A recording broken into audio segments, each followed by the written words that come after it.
for the record. I know all about YouTube analytics. Big time. Oh, yeah, maybe you could rehab Jimmy's channel. Do you want me to help you with that? I could use the help. Okay, so you make millions and millions and millions of dollars. Who cares, right? Yeah, sure. I make money. Because it's so much money you make. Just tons. I don't know what to do with it. What? But no, I had this idea when I was like 18. I was like, when I made a couple $1,000s in a month, I was like, well, what if I just give it away and just try to make a little bit more than a couple thousand? And then I just was like, oh, that worked. And then I did it again. Yeah. And I've done it every month ever since. And I'm just like, oh, well, and it just works. And like, look at it. Should we change the thumbnail? Change it. Doesn't work better. Okay, look at the retention graph. Why did it do bad? Take some notes, move on. You know what I mean? Like, being super emotional over it doesn't really do anything. But do you make an effort to connect with every person that is a full-time employee? Well, it just depends. Like Beast Burger, we just hired 40 people for our restaurant. Like, you know, and it's like hours away. We're gonna go open other ones that I might never even visit. You know what I mean? So, but on the main channel, of course, yeah. People who are making my baby, 100%. Yeah. So everybody who's making the creative decisions with you, you know intimately. Because they have to. Because like the channel is just an outlet of what I think is entertaining. So if they don't really have much interaction with me, then it's hard for them to make those decisions. Yeah. Fuck. And is it true that you train somebody to essentially be you? Oh, 100%. And where is that person?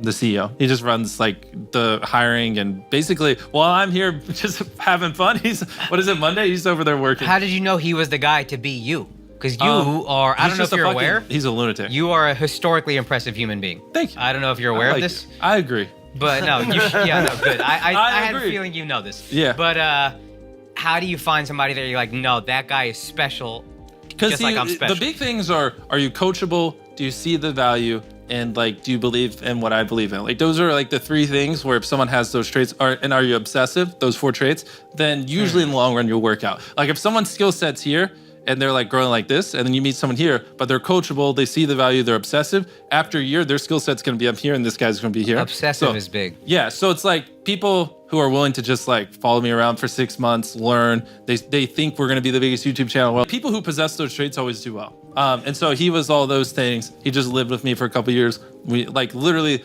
we would work, we would talk until 3 a.m., get up 6 hours later to do it. And after 2 years, it was great. And this is by design? You're like, you live with me and It's bedroom side by side. When did you get this idea?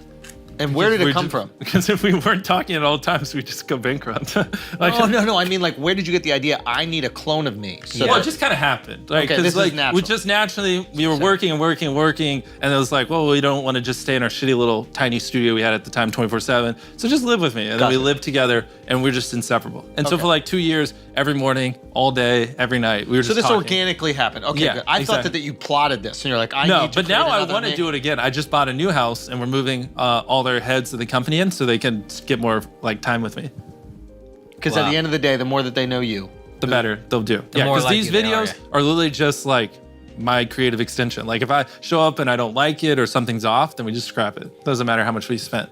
Is there a time where the MrBeast channel is running and you're just not in the videos? Oh, fuck no. Yeah, you're always got to be there. Yeah, 100%. Okay. And how sure are you of every little piece? I know you're particular, but like once you're in the edit, how confident are you like, oh, this intro has to be like this? Or are you still kind of doing gambles? You're like, I'm not really sure. It's weird. What my threshold has always been, do I find it entertaining and do I watch it? This is gonna sound dumb, but I've just spent so many years just studying what does well. And I've seen so many hundreds of thousands of videos probably at this point, because I don't watch movies and didn't even listen to music till I was like fucking 20 years old. I would just obsess, study retention charts. You know, we'd scrape a million videos, see where the dip is. Like I know everything, like if you pee, like how it hurts retention, if you sneeze, like all that kind of stuff. And so I've just like, my brain has just been programmed to like just know. I don't know. It just comes secondhand. Like I can just tell you, no, retention's gonna drop there. If we should probably. Yeah, peeing hurts retention. It's a turnoff for some people. Just don't like to hear it. Well, just in some cultures, it's not as accepted as America. That makes yeah. You're saying that like it's weird. Sneezing, it's just like it doesn't progress the story. It's kind of like anything where like the story comes to a halt without a reason, just kind of hurts retention. So, anyway, like all those things just are second nature to me at this point. Yeah. So I just watch a video, and I don't know, my brain just goes alert, alert, and then I just pause it. And I'm like, something's wrong here. Just fix it. How much have you studied story in general? A lot more than I should. I mean, that's my whole life. Yeah. I mean, I guess like, you know, when you talk about optimizing an intro and hooking people, that is essentially story. Yeah. So like probably 30, 40,000 hours of my life. Isn't that crazy? Wow. Yeah. But at the end of the day, Like I even look at that with like stand-up, the things that we remember, like the most iconic jokes. A lot of times they're not necessarily just premises, but they're stories that a comic told. Yep. And there's just something about humans that we are drawn to story. Maybe our brains organize information in that way. I know you said something. And it's stories you can tell again.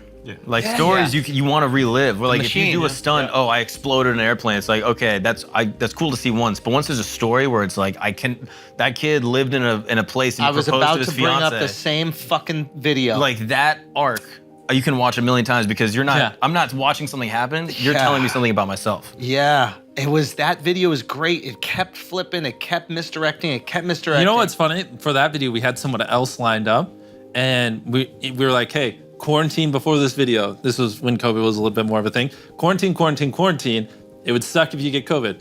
Shows up to set that day, What the fuck? and he's like, I haven't seen a human in like 3 weeks. I'm good. They test him, positive. No. And we were like, Come on, dude.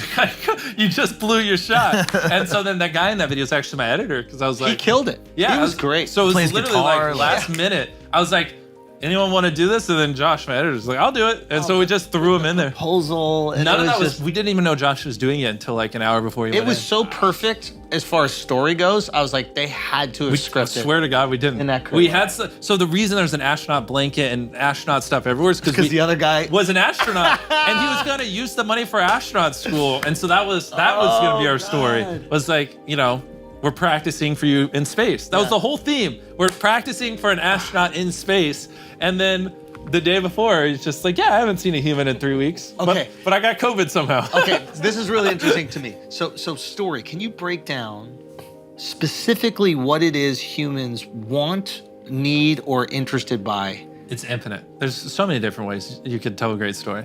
But is there like a specific way it needs to start?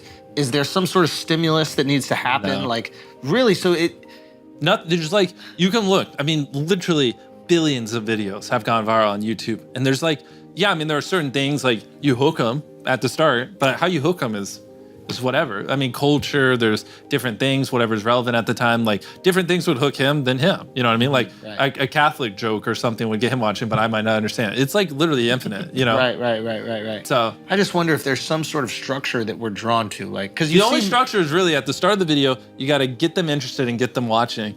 And then basically, it sounds obvious, but just don't have any moments where you veer off story unless there's a really good reason, and just end it really quickly. Like those are the only things that are constant, and then how you do those are really up to you. end it really quickly.